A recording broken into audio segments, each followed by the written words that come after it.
বাঙালির লজ্জাবোধ কোথায়? লজ্জাবোধ নিজের ভাষার উপর লজ্জাবোধ কোথায়? লজ্জাবোধ নিজের সংস্কৃতির উপর লজ্জাবোধ কোথায়? লজ্জাবোধ নিজের গৃহের উপরে লজ্জাবোধ। কারণই হোক সংস্কৃতকে ডেড ল্যাঙ্গুয়েজ বলে সংস্কৃতকে তুলে দেওয়ার চেষ্টা হচ্ছে, আপ্রাণ চেষ্টা হচ্ছে সংস্কৃতকে তুলে দেওয়ার। তা সংস্কৃত গেলে সংস্কৃতি যাবেই। নমস্কার, জ্ঞান দয়ন চ্যানেলে সকলকে স্বাগত। আমাদের অতিথি রয়েছেন, তাকে আমরা স্বাগত জানাচ্ছি। কেমন আছেন? বারবার তো পরিচয় দেওয়ার দরকার হয় না, কারণ চলছে অনেকদিন। যাই হোক, সকলকে নমস্কার। হ্যাঁ, বলো আজকের কি বিষয় নিয়ে বলার ইচ্ছা? আজকে যে বলার ইচ্ছা বলতে গেলে, আজকে তো 1431 সনের শেষ সংক্রান্তি এবং আগামীকাল 1432 পড়বে। এই সংক্রান্তি এবং কালকে বাংলা নববর্ষের শুরু। তো এটা তো যেহেতু বাংলারই ব্যাপার এবং আমাদের এখানে অনেক কিছু কালচার আছে, কিছু সংস্কৃতি আছে, নিজস্ব কিছু ঐতিহ্য আছে, যেগুলো বর্তমানে অবলুপ্তির পথে। খুব গ্রাম্য এলাকায় সেটাকে ধরে রাখার মতো রয়েছে, বাট শহর অঞ্চলে তো এগুলো নেই বললেই চলে। এবং এগুলো কতটা আজকের দিনে প্রাসঙ্গিক, যদি এই বিষয়ে একটু কথা বলি। প্রথমে বলতে হবে যে আজকের এই যে নববর্ষ আসছে, এটা বাংলা নববর্ষ। তাহলে বাংলা নববর্ষ বাংলার উপরেই চলবে। এখন বাংলা যে জায়গাটা আমরা বলছি, এই বাংলাটা কিন্তু বিহারের কিছু অংশ, বাংলার কিছু অংশ, মানে বাংলা পুরোটাই, এবং পূর্ব বাংলা তার সঙ্গে তো আছেই, আসামের কিছুটা অংশ, ত্রিপুরার কিছুটা অংশ, এই নিয়ে যে বৃহৎ জায়গাটা, এই সমস্তটা নিয়েই কিন্তু বাংলা। বাংলা বলতে আগে তাই ছিল। ইংরেজ আমলের আগে, অর্থাৎ মুসলিম আমল যখন চলছিল, তখন সুবে বাংলা বলা হতো। সুবে আমরা ইতিহাসে পেয়েছি। তো এই সুবে বাংলা বলতে কি হতো? এই সমস্ত জায়গাটাকে বোঝাতো। এখন রাজনৈতিক বিভাগের জন্য আমরা বাংলা ছোট হয়ে যাচ্ছে। ছোট হতে হতে হতে হতে এমন অবস্থা হয়েছে যে এখন শুধু দার্জিলিং এর থেকে আরম্ভ করে আর এই গঙ্গাসাগর পর্যন্ত, এদিকে বিহারের কিছু অংশ থেকে আরম্ভ করে এদিকে বাংলাদেশটা বাদ দিয়ে আমাদের এইটুকুই যেন বাংলা হয়ে গেছে। আজকে ধারণার অবলুপ্তির জন্য বাংলা কতটা, সেই জায়গাটা আমরা কিন্তু ভুলে যাচ্ছি। যেমন ভারতবর্ষের একটা বৃহৎ ভারতবর্ষ ছিল, উপমহাদেশটা বার্মা থেকে আরম্ভ করে পুরোটাই আমাদের কিন্তু ভারতবর্ষ ছিল, অখণ্ড ভারত, অখণ্ড ভারত ছিল। অখণ্ড ভারত আমি কিন্তু রাজনৈতিকভাবে আর সব কথা বলতে চাচ্ছি না, যেটা বাস্তব ইতিহাস যেটা। হ্যাঁ, সেই জায়গাটা আস্তে আস্তে ছোট হতে হতে ভারতবর্ষ ছোট হয়ে গেছে। এখন একটা জিনিস দেখবে, তুমি যত ছোট হবে তোর মনটা আস্তে আস্তে ছোট হবে। তো তা আজকে বাংলা ছোট হতে হতে হতে সংকীর্ণ যত হচ্ছে, আমাদের মানসিকতাও তত সংকীর্ণ হচ্ছে। এটা একটার সঙ্গে একটা কিন্তু জড়িত আছে। আমার কথা সকলে একমত হয়তো হবে না, না হতেই পারে, কিন্তু ভালো করে যদি চিন্তা করি, আমরা মননশীলের চিন্তা করি, তাহলে দেখা যাবে যে ছোট মানে শুধু একটা নয়, সবই ছোট হচ্ছে। এছাড়া এই যে বলছিলে গ্রামের দিকে চলছে, কিন্তু শহরের দিকে আস্তে আস্তে আস্তে আস্তে অবলুপ্তি পথে। এখন শহর বলতে আমরা যেটা বুঝি, এখানে মনে রাখতে হবে নদীর এক কূল ভাঙে এক কূল গড়ে। তাহলে শহরের সভ্যতা যখন আমাদের গ্রাস করছে, তখন গ্রামীণ সভ্যতা বিলুপ্ত হবেই। এটা খুব স্বাভাবিক ব্যাপার, একটার সঙ্গে একটা জড়িত। দ্বিতীয়ত, যখনই শহর হয়ে গেল, তখন বহিরাগত লোকরা সেখানে এসে বাস করতে আরম্ভ করছে, থাকতে আরম্ভ করছে, যে কোনো কারণেই হোক, পেশাগত কারণে হোক বা উন্নতিমূলক কারণে হোক আসছে। তাহলে তাদের সংস্কৃতিও জড়িত হয়ে যাচ্ছে। তাদের সংস্কৃতি যখনই জড়িত হয়ে যাচ্ছে, তখনই কি দেখা যাচ্ছে যে এখানকার সংস্কৃতি আস্তে আস্তে কমিয়ে যাচ্ছে। ঠিক বিয়ে বাড়ি যখন তুমি খেতে যাচ্ছ, বাড়িতে হয়তো 200 গ্রামের চালের ভাত খাও, বিয়ে বাড়ি গেলে 100 চালেরও ভাত খেতে পারছো না, কারণ অন্যান্য আরো আইটেম আছে। তা আজকে শহর কেন্দ্রিক হতে কি মানুষ কি করছে, যানবাহনের ব্যবহার যত বাড়ছে, গরুর গাড়ি তো কমবেই, শেষকালে গরু গাড়ি বিলুপ্তই হয়ে গেছে, তাই না? আধুনিক জীবনযাত্রা আমাদের দ্রুতশীলতার দরকার, সেখানে আমাদের সময় খুব অল্প হয়ে গেছে। আজকে একটা ছেলেকে বা স্টুডেন্টদের, তাদের কি করছে, 4টে 6টা করে টিউশন মাস্টার দেওয়া হচ্ছে। ছেলে তো খেলার সুযোগ নেই আর তাছাড়া মাঠও নেই, বিল্ডিং হয়ে যাচ্ছে, জায়গা বিক্রি হচ্ছে, প্লট হচ্ছে, সময়ও কমেছে। তো এই যে ব্যাপারটা হচ্ছে, প্রত্যেকটা একটার সঙ্গে একটা জড়িত। সেই জন্য যত আমরা সভ্য হব, তত কি আমরা অসভ্যতার দিকে বাড়বো না? যত আমরা মনে করছি বিদেশি সংস্কৃতি এনে আমাদের মধ্যে ঢোকাচ্ছি, তত নিজের আপন সংস্কৃতি কি ভুলবো না? একটার সঙ্গে একটা জড়িত হতেই হবে, বিপরীতমুখী হবে, বিপরীতমুখী হবেই, হতে বাধ্য হবে। তা সেই সব নানান কারণে আজকের গ্রামীণ সংস্কৃতি চলে যাচ্ছে। আর একটা মূল কারণ হচ্ছে এখানে কথার অর্থগুলো আমরা বুঝতে চেষ্টা করছি না। এটা কিন্তু মূল জায়গা, মানে বোঝার জায়গা, মানে বোঝার জায়গাটা। আজকে যে কোনো কারণেই হোক সংস্কৃতকে ডেড ল্যাঙ্গুয়েজ বলে সংস্কৃতকে তুলে দেওয়ার চেষ্টা হচ্ছে, আপ্রাণ চেষ্টা হচ্ছে সংস্কৃতকে তুলে দেওয়ার। তা সংস্কৃত গেলে সংস্কৃতি যাবেই। সংস্কার মানে কি? আমরা বলি জীর্ণোদ্ধার হচ্ছে, বা এই বাড়িটার সংস্কার, বাড়িটা ভেঙে গেছে তার সংস্কার হচ্ছে, তার মানে বাড়িটা আবার নতুন করে তৈরি করার চেষ্টা হচ্ছে, রিনোভেশন হচ্ছে, রিনোভেশন যাকে বলে। তাহলে এই সংস্কার করতে গেলে সংস্কৃত করা হয়, অর্থাৎ তাকে পরিমার্জিত করা, তাকে সুন্দর করে রূপ দেওয়ার চেষ্টা। তাহলে সংস্কৃত না থাকার জন্য কি হয়েছে? সংস্কৃত ভাষার সঙ্গে সঙ্গে বাংলা ভাষাটাও গিয়েছে, বাংলা ভাষাও চলে যাচ্ছে। আজকের বাংলা বলতে গেলে আমাদের মধ্যে অনেকেই দেখা যাচ্ছে কি বাংলা শব্দের সঙ্গে অন্য শব্দ জুড়ে ছাড়া সে বলতে পারছে না। বিশেষ করে শহরাঞ্চলে খুব প্রকট ভাবে রয়েছে, এটা দেখতে পাচ্ছি যে কেন গ্রামের সব জায়গায় চলে গেছে, হ্যাঁ একদম কোনায় কোনায় চলে যাচ্ছে, যে বাংলার সঙ্গে ইংরেজি বা হিন্দি শব্দ ঢুকে না দিলে আর পারছে না, এবং সেটা আমার ওটা কুল মনে হচ্ছে, স্মার্ট জায়গাটা আসছে যেন। এই স্মার্ট বল দেখো, মানে আজকে এমন ভাবে জড়িয়ে গেছি আমরা। আজকে প্রায় লোকের সঙ্গে কথা কি হচ্ছে, আর টেনশন হচ্ছে জানেন তো। আরে টেনশন, তার বাংলাটা করলে কি দাঁড়ায়? বাংলা তো আছে, প্রতিশব্দ নেই, চেয়ারের প্রতিশব্দ নেই, চেয়ার তো বলতেই হবে। যার প্রতিশব্দ নেই তার তো বলবোই আমি। আজকের বাচ্চাদের দেখবে পটি, আরে পটি মানে কি? পটের সঙ্গে তো ওয়াই যোগ করে পটি হয়েছে। তাহলে পটির অর্থটা কি দাঁড়ায়? পটির অর্থ কিন্তু পায়খানা নয়, পায়খানার ইংরেজি তো আলাদা আছে, স্টুল আছে। তো আসলে ইংরেজি না বলে কি করছি আমরা? একটা অন্য ভাষা বলে চেষ্টা করছি। অর্থাৎ আমরা বলতে চাচ্ছি যে আমাদের বাংলা ভাষা এত খারাপ যে এই ভাষায় কথা বলা যাবে না। কিছু কিছু এই টার্ম শব্দটা ইউজ করছি আমি, অর্থাৎ কিছু কিছু প্রতিশব্দ যাকে বলে, টার্ম বলে বোঝার সুবিধার জন্য। তাহলে এই যে প্রতিশব্দগুলো আমরা ব্যবহার করা ভুলে গিয়েছি। আজকে প্রস্রাব পেয়েছি এই কথা বলতে কোনো বাচ্চা লজ্জা পায়, সে বলছে আমি ছোট দিদিমণি, আমি ছোট বাইরে যাব, এই শব্দটা ব্যবহার করছে। লজ্জার ব্যাপার, পায়খানাটা লজ্জার ব্যাপার হয়ে গেছে, প্রস্রাবটা লজ্জার ব্যাপার হয়ে গেছে। কি লজ্জার ব্যাপার আছে? যখন একটা জাতের লোক যখন বলছে, অর্থাৎ অন্য কিনা ভাষাভাষী যখন যে বলছে তার ভাষায় সে বলছে, তাতে লজ্জা নেই। আজকে বাঙালির লজ্জাবোধ কোথায়? লজ্জাবোধ নিজের ভাষার উপর লজ্জা, কোথায় লজ্জাবোধ নিজের সংস্কৃতির উপর লজ্জাবোধ, কোথায় লজ্জাবোধ নিজের গৃহের উপরে লজ্জাবোধ, নিজের মা বাবার উপরে সেই লজ্জাবোধ এসে গিয়েছে। গিয়ে ছেলেদের ক্ষেত্রে শ্বশুর বাবা প্রধান হয়ে গেছে। লজ্জাটা কি জানে না। এই জন্য সংস্কৃতি কিন্তু আস্তে আস্তে বিলোপের পথে হচ্ছে। এর জন্য কি কোনোভাবে আমাদের যে শিক্ষা ব্যবস্থা তারা সেটাকে দায়ী নয়? শিক্ষা না অশিক্ষা এটা আমি বলতে পারবো না, কারণ আজকে শিক্ষার নামে যেটা চলছে, বাড়ির শিক্ষা কি করে হয়? এই একজন বিখ্যাত মনীষী বলে গিয়েছেন, শিক্ষা প্রথমে বাড়িতে তৈরি হয়, তারপরে সমাজ থেকে তৈরি হয়, তারপরে কোনো শিক্ষামূলক প্রতিষ্ঠান থেকে শেখা হয়। ঠিক আজকে দেখেছি যে সমস্ত ছেলেরা কলেজে যাচ্ছে, দেখছি তো, বা স্কুলে যাচ্ছে, এই 3-4 দিন আগে একটু বাজার থেকে ফিরে আসছিলাম, কতগুলো ছেলে সাইকেল চড়ে স্কুলে যাচ্ছে দেখলাম।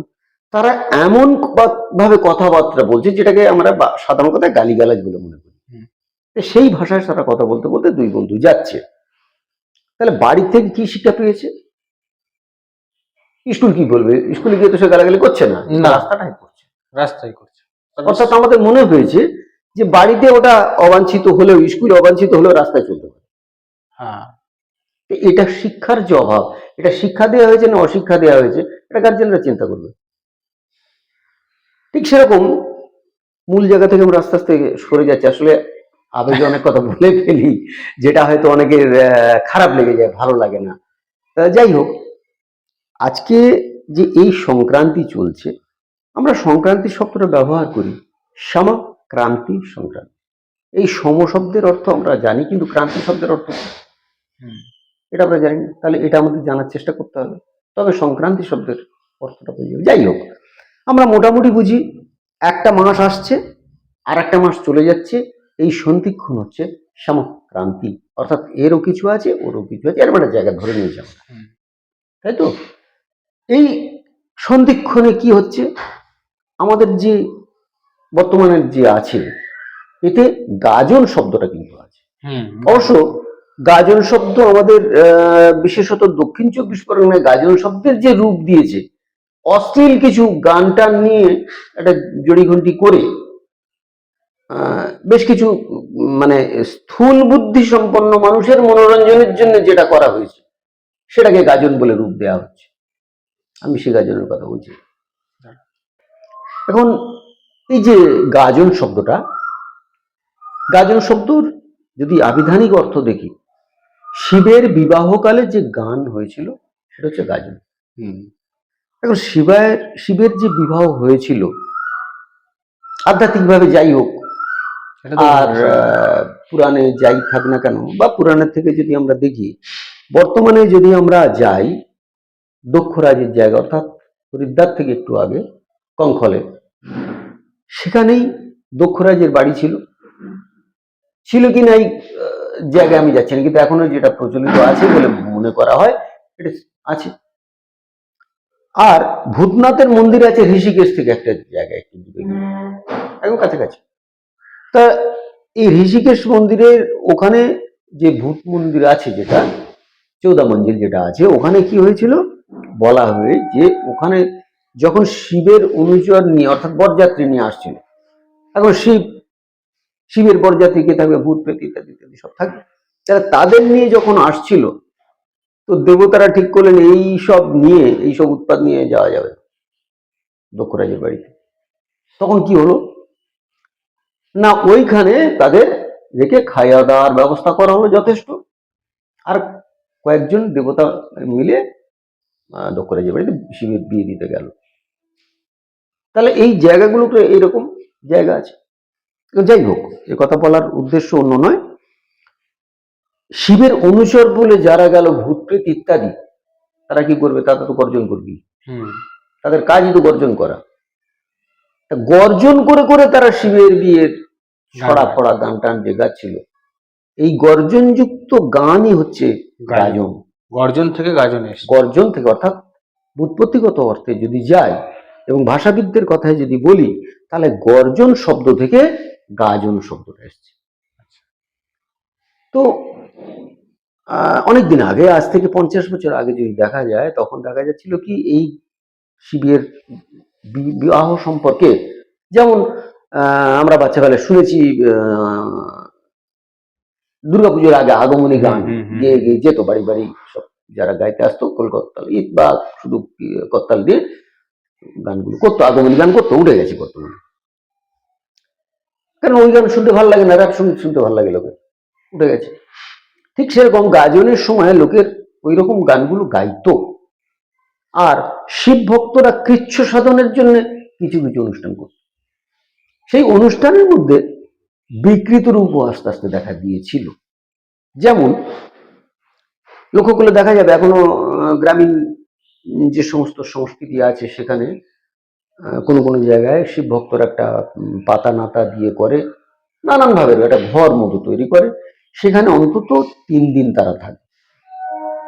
এর আগে কি করে, এর আগে তারা হচ্ছে গলায় বেশ কিছু সুতো, যেটাকে আগে আমরা জালের সুতো বলতাম, অর্থাৎ যে সুতো ওই ঠাকুরে পাক দেওয়া হতো, দিয়ে তাতে জাল বোনা হতো। এখন তো নাইলন সুতো বেরিয়ে ওগুলো ব্যবহার নেই, কিন্তু ওই সুতোর একটা বান্ডিল গলায় তারা রাখতো। সেটা উত্তরী শব্দটা ব্যবহার করতো দক্ষিণবঙ্গের, দক্ষিণ 24 পরগনার লোকে বিশেষ করে। তো এই যে সুতোর এক গোছা সুতো নেওয়া হলো, একে উত্তরী বলে। তো যারা ব্রাহ্মণদের কাছ থেকে এটা উৎসর্গিত করে নেওয়া হয়, কি মন্ত্রে করে আমি জানি না, তাই তারা করে দেয়। এই উত্তরী জিনিসটা কি, ব্রাহ্মণদের ক্ষেত্রে আমরা দেখেছি উপবিদ থাকে, অর্থাৎ তাহলে অব্রাহ্মণ যারা শিবের কাছে যাবে, শিবের উদ্দেশ্যে কৃচ্ছ সাধন করবে, সেই জন্য তারা বলল প্রথমে আমরা সন্ন্যাস নেব। সামান্য সন্ন্যাস, সত্যি সত্যি শুনে গৃহী লোক তো কি সন্ন্যাসী, আর 3 দিনের জন্য সন্ন্যাস তো হয় না। তো তারা মনে করছে এই বিকৃত রূপে তারা মনে করছে আমরা সন্ন্যাসী হয়ে গেছি। কেউ কেউ আবার 1 মাসের জন্যও সন্ন্যাসী হতো, এবং পরবর্তীকালে কৃচ্ছ সাধনের জায়গায় ভিক্ষার একটা আছিলা মাত্র হয়ে গেল, এবং লোকে আর তাদের বুঝতে পেরে ব্যাপারটা, তাদের আর সেইভাবে চাল পয়সা দিতে আর মানে দিত না। তাহলে আস্তে আস্তে আস্তে আস্তে ওই ভিক্ষের ওই জায়গাটা 1 মাসটা উঠে গেল, 3 দিনটা বলবৎ রয়ে গেল। এই 3 দিনে তারা কি করে, ওই যে ঘরটা তৈরি করলো বললাম, ঘরটাকে বলে ভুন্ডে ঘর। আমরা একবারও চিন্তা করি না, বা যারা করছে তারা চিন্তা করে না, ভণ্ড শব্দ থেকে ভুন্ডে, অপভ্রংশ এসছে। অর্থাৎ ভণ্ডতার জন্য সন্ন্যাসী বলা হচ্ছে, এটা ভণ্ডতা করে, মিথ্যাচার। এই মিথ্যাচার যখন আস্তে আস্তে লোকে বুঝতে পারছে, তখন এই ভণ্ডতা আস্তে আস্তে দূরীভূত হচ্ছে। তাহলে ভুন্ডে ঘরের কনসেপ্টটা আস্তে আস্তে আস্তে আস্তে চলে যায়। কনসেপ্ট শব্দটা আবার একটা ইংরেজি শব্দ। তাহলে এই যে জিনিসটা তারা কি করত, শেষ দিনে অর্থাৎ আজকের দিনে, আজকের কি করবে, গতকাল ওই ঝাঁপ কাটা হয়ে গিয়েছে, যেখানে আগুন ঝাঁপ আছে আগুনের উপর ঝাঁপ কেটেছে, যেখানে কাঁটা ঝাঁপ আছে কাঁটার উপর ঝাঁপ কেটেছে, কৃচ্ছ সাধন যথেষ্ট করেছে। তো আজকের দিনে বেশিরভাগ ওই ভণ্ড ঘরে যারা বয়স্করা থাকতো, তারা বলতো যে কালকে না আজকের একটা দিনে, ওদের বিশেষ দিনে, সেদিন নাকি পরের গাছের ফল পাবো চুরি করতে হয়। চৌর্যবৃত্তি শেখানো হচ্ছে। এই চৌর্যবৃত্তি শেখা মানে ধর্মের নামে চৌর্যবৃত্তি শেখানো হচ্ছে। এটা যখন সুধী মা বাবারা বুঝতে পারলো, তখন তাদের বাচ্চাদের ওই ভণ্ড করে পাঠাতে চায় না, এইভাবে আস্তে আস্তে বিলুপ্ত হয়ে গেল। তো কিছু ভালো জিনিস এবং কিছু মন্দ জিনিস সব যে বিলুপ্ত হচ্ছে, তার পিছনে যথেষ্ট কারণ আছে।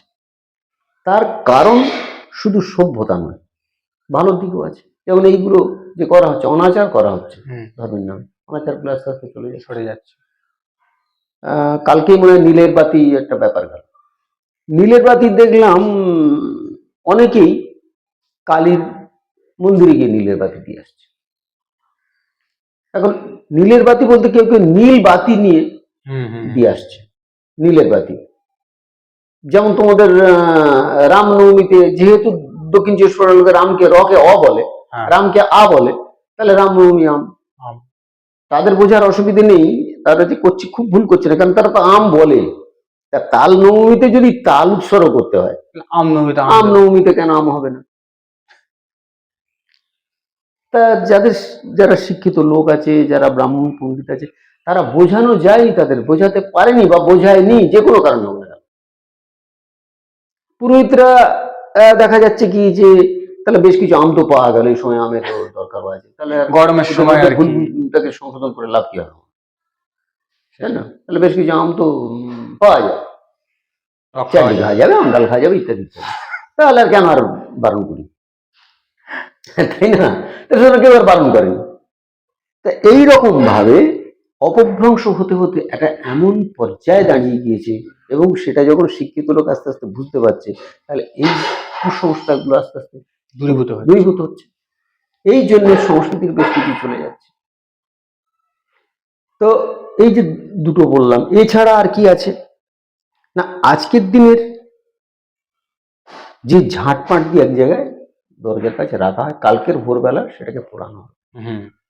এই যে পোড়ানোর ব্যাপারটা হচ্ছে, অর্থাৎ কিনা বিগত বৎসরের যত জঞ্জাল সব আমি পুড়িয়ে দিলাম, পুড়িয়ে দিয়ে নতুন করে আগুন নিয়ে, আগুনের শাঁকা হয়, ওই আগুনের শপথ নিলাম যে নতুন বছরে আমি সংশোধিত, পরিমার্জিত, পরিবর্তিত হব। কিন্তু আমরা সেটাকে দুঃখের বিষয়, এই থিমটা, এই চিন্তাধারাটা পরিবর্তিত হয়ে গেছে। এটা একটা নিছক করতে হয় এরকম ব্যাপার হয়ে গিয়েছে। অনেকে তো করেই না, আর যদি কেউ করে তাহলে সে না অর্থ জেনে করছে, আর অর্থ না জেনে যে কাজ করি সেটা যে ফল সাফল্য আসে না। তো করতে করতে আস্তে আস্তে এটাও উঠে যাচ্ছে। এছাড়া আছে চড়ক। চড়ক শব্দটা চরকি, চড়ক, চড়া শব্দ যদি আমি কটা বাদ দিই তাহলে কি হয়? চড়া। তাহলে একটা স্তম্ভ করা হয় যেটাকে চড়ক গাছ বলা হয়, তারতে একটা বা অনেক সময় দুটো বাঁশ জাতীয় বাঁশ দণ্ড আর কি দেওয়া হয়, তার দুদিকে দুটো ছেলে ঝুলিয়ে দেওয়া হয়, তাদের চরকি পাক দেওয়া হয়। তাহলে এই চরকি এবং চড়া অর্থাৎ আরোহণ করা, আরোহণ করার বাংলা তো চড়া, চড়া, এই চড়াটা তারা চড়ছে আবার চরকির মতো ঘুরছে, দুটো শব্দকে যদি চড় আর কজ, চড়ক, চড়ক হয়ে গেল।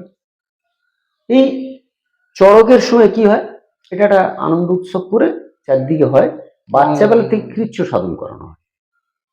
এবং বীরভূম জাতীয় জায়গা যেখানে শৈব ভূমি, যে সময় বাংলার রাঢ় অঞ্চল যেখানে শিবের প্রাধান্য আছে, সেখানে কিন্তু আবার অনেক কিছু করা হয়। সেখানে জিভ ফোড়ে কেউ কেউ, পিঠ ফোড়ে কেউ কেউ, ভালো কি মন্দ এটা আমি বলবো না, কৃচ্ছ সাধনের একটা অঙ্গ। এবং তান্ত্রিক শিবের অনেকগুলো রূপ আছে, রূপ তো আছে, যেমন দ্বাদশ মূর্তি আছে, অষ্টমূর্তি। এখন শিব সাধকদের মধ্যে অনেকগুলো ভাগ আছে। যেমন আমাদের সাধারণভাবে আমরা দেখি, আমরা শাক্ত আছে, আবার তার মধ্যে বৈষ্ণব আছে, শাক্তরই একটা প্রয়োগ করে নিয়ে তারা পাঠ করে নিয়েছে। এখন শিবের মধ্যে আমরা জানি অঘরী বলে, খুব এখন শব্দটা এই কুম্ভ মেলার পর থেকে অঘরী শব্দটা খুব চালু হয়েছিল, কিন্তু অঘরী তো ছিল, শুধু আমরা মনে হয় যারা ঘরে ছিলাম তারা অঘরী জানতাম না, এই ব্যাপারটা। যাই হোক, অঘরী যেমন একটা সম্প্রদায় আছে, সেরকম শৈব শব্দের মধ্যে আছে যারা ওই ঝাঁপ টাপ কাটে, কৃচ্ছ সাধন করে প্রচুর।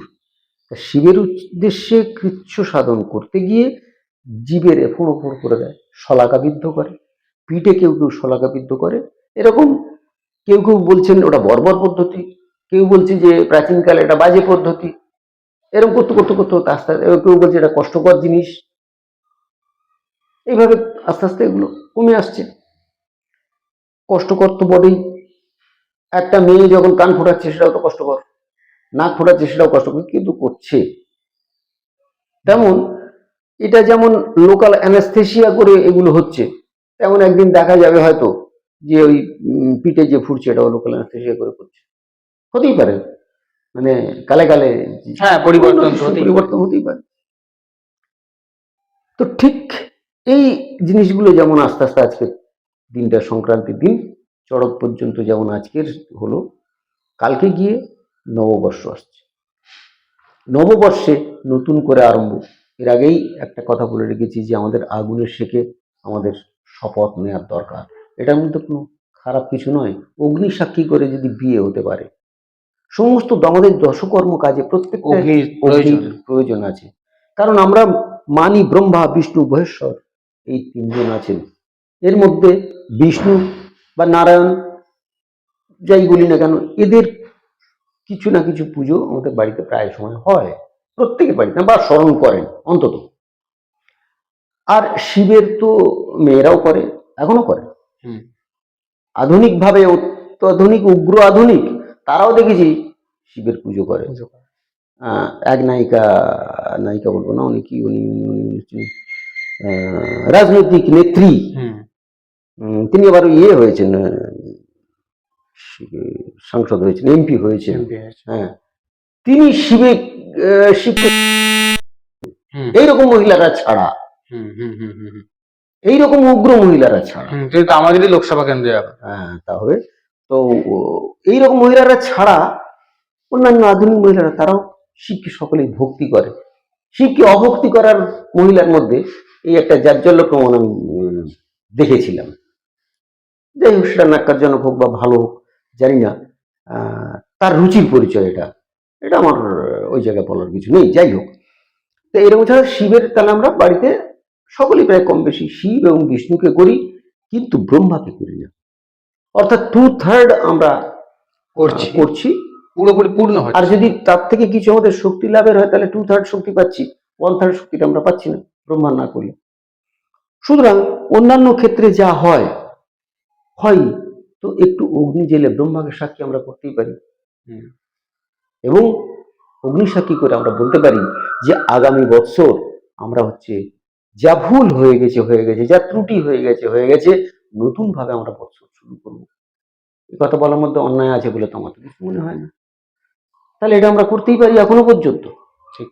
এরপরে সকালের পরে কি হয়, যাদের বাড়িতে গরু ছিল, এখন তার গরু নেই, সব বাংলাদেশে পাচার করে। তো এই গরু যারা ছিল, গরুর স্নান করানোর দরকার আছে।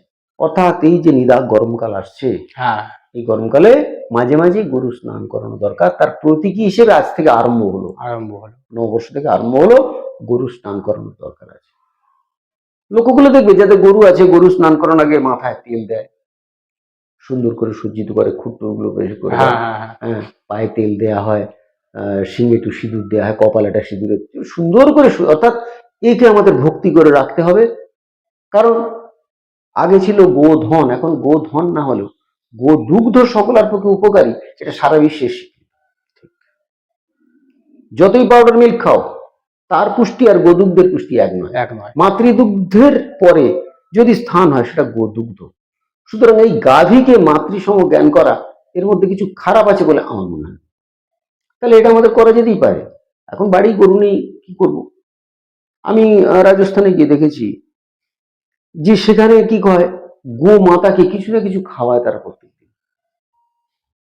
গরুকে বন্ধন দাসা বেশিরভাগ মুক্ত আছে, আর সেখানে কিন্তু খাওয়ায়। কিন্তু আমরা কি করি, গরুকে একটা আমাদের বেঁধে রেখে এই জায়গায় বেঁধে রেখে দিই।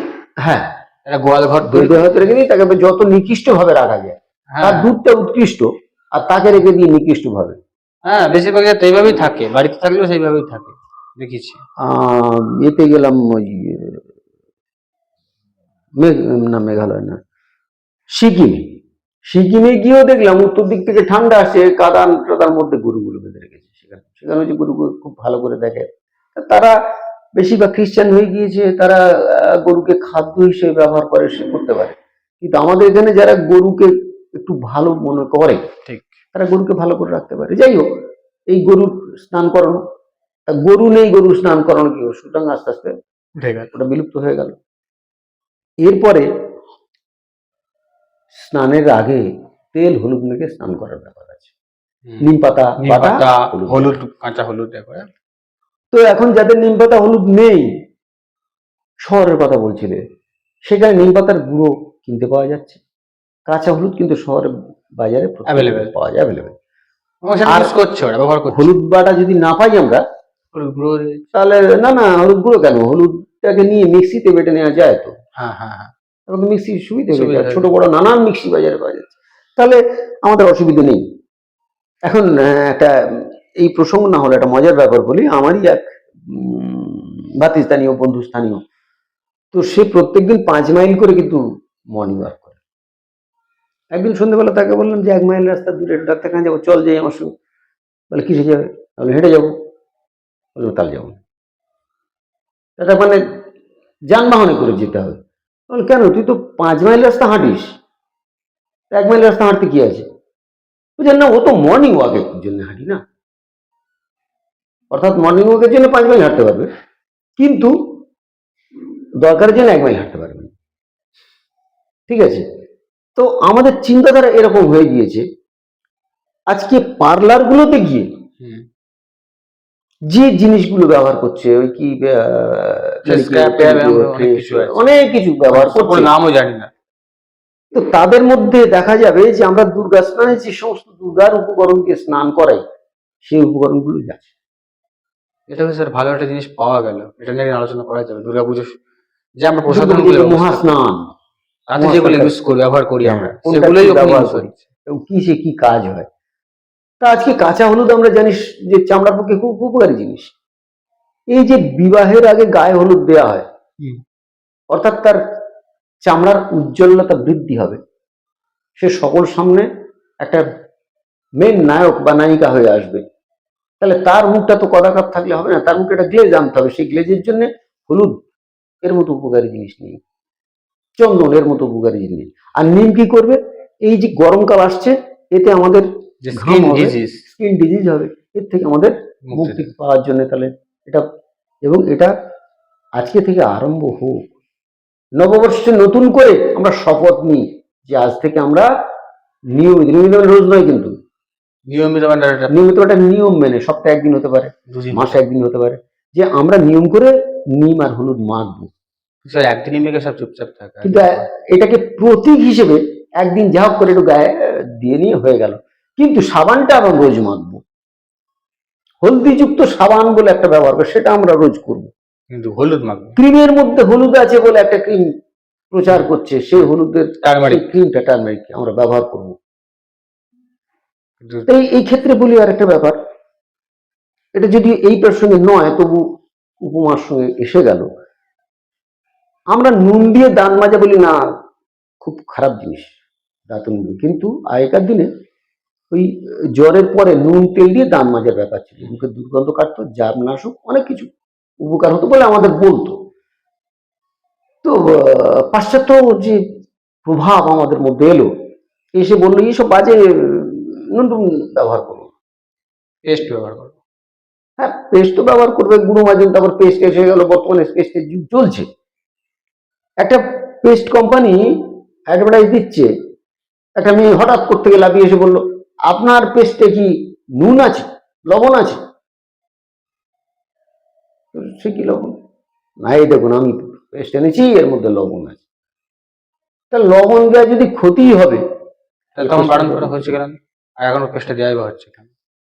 সাদা ছাই দিয়ে, ঘুটের ছাই, সাদা ছাই দিয়ে আমাদের দাঁত মাজা ছিল প্রচলিত, বললো ওটা হলে গ্যাস্ট্রিক হতে পারে, ওটা হলে আলসার, অনেক কিছু তার কুফল দেখানো হলো। কুফল দেখিয়ে কি হলো, ওটা বন্ধ করা হলো। খুব ভালো কথা। আসলে যে বিদেশি কোম্পানি বা আমাদের দেশি কিছু কিছু কোম্পানি, তাদের মাজন বিক্রি করার একটা কৌশল মাত্র, সেটা আমরা বুঝিনি, এটা আমরা বুঝিনি। এখন তারাই চারকোল পেস্ট ব্যবহার করছে, চারকোল ফেস ওয়াশ ব্যবহার করছে। ছাই যদি ক্ষতিকর হবে, তাহলে চারকোলটা ব্যবহার করছে কেন? আমরা একবারও ভেবে দেখি না। তো যাই হোক, এই নিম হলুদ মাখার ব্যাপারটা গেল, তাহলে এটা তো কুসংস্কার নয়, এই সংস্কারটা সুসংস্কার আরো বেশি করে ব্যবহার করা উচিত, উচিত ব্যবহার করা। তাহলে সমস্ত কিছুকে, যা কিছু বাংলায় ছিল সব হয়েছে কুসংস্কার। আমরা বিদেশি সংস্কারটাকে সুসংস্কার, কিন্তু এর পিছনে কারণটা কি, যুক্তিটা কি, কতটা গুণাগুণ আছে, চিন্তা ভাবনা করি না। এটা যদি আমরা দেখি তাহলে এই জিনিসটা হয় না। তো এত কিছু বর্জন করেছি আমরা, একটা মাত্র জিনিস আমরা কিন্তু রেখে দিয়েছি, সেটা কি, যেটা করলে আমাদের খুব অপকার হবে, সেটা কি, অখাদ্য কিছু ভুরি ভোজ পয়লা বৈশাখ করতে হবে, যা শরীরের পক্ষে, যা স্বাস্থ্যের পক্ষে অনুপযোগী, উপযোগী নয়, সেই খাদ্য আমাদের খেতে হবে, খেয়ে আমার শরীরটা খারাপ করতে হবে।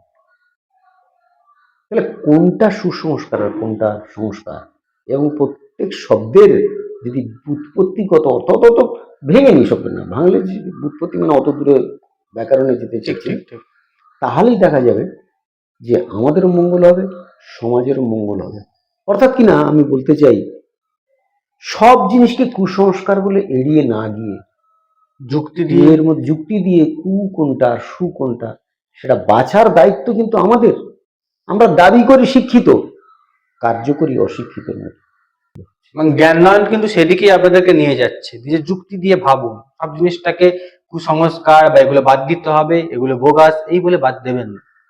কারণ এটা আমাদের বাংলা শুধু নয়, শুধু বাংলা, আমার ভারতবর্ষে এরকম বহু সংস্কার আছে, বহু জাতির দেশ আমরা, বহু ভাষাভাষীর মানুষ আমরা, আমাদের প্রত্যেকেরই মধ্যে যে সংস্কার, সেগুলো খুব ভালো মতো সেটা একটা বুঝতে হবে, সেই বোঝার জন্যই কিন্তু আমরা রয়েছি আপনাদের জন্য। যাই হোক, আজকে আলোচনা অনেক সমৃদ্ধ হলাম, আপনারাও সমৃদ্ধ হলেন। ভালো লাগলে অবশ্যই এটাকে লোকের মধ্যে শেয়ার করে, মানুষের মধ্যে। আমি বলবো যে পশ্চিমবঙ্গে তো বিভিন্ন জেলা আছে, বিভিন্ন আঞ্চলিক এইসব সংস্কারগুলো আছে, যেমন আমি দু চারটে বললাম। তো তাদের কি সংস্কার, এটা যদি আমাদের জানায়, তাহলে নিশ্চয়ই আপনারা বিভিন্ন জায়গা থেকে রয়েছেন, বহু মানুষ রয়েছেন, আপনাদের যে এলাকা, আপনাদের যে লোকালিটি, সেখানকার স্থানীয় যে সংস্কার আছে, সেগুলো আমাদের জানাতে পারেন কমেন্টের মাধ্যমে। আমাদের ইমেল আইডিও দেওয়া আছে আমার ডিসক্রিপশন বক্সে, সেখানে আমাদের জানাতে পারেন।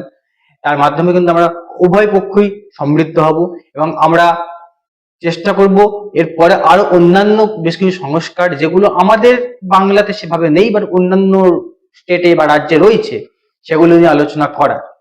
আমরা কিন্তু লোকের শেখাবার জন্য এই চ্যানেলটা করছি তা না না। না না, সেখানে আমাদেরও শেখার অনেক বাকি, বাকি আমরাও সকলের কাছ থেকে শিখতে চাই। ঠিক। সেই জন্যই এই চ্যানেলে বাবিল বা যে উদ্দেশ্য চ্যানেলটা, একদমই তাই।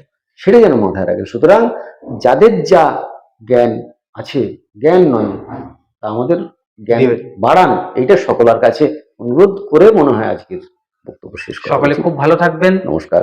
নববর্ষের আগাম শুভেচ্ছা রইল। নমস্কার।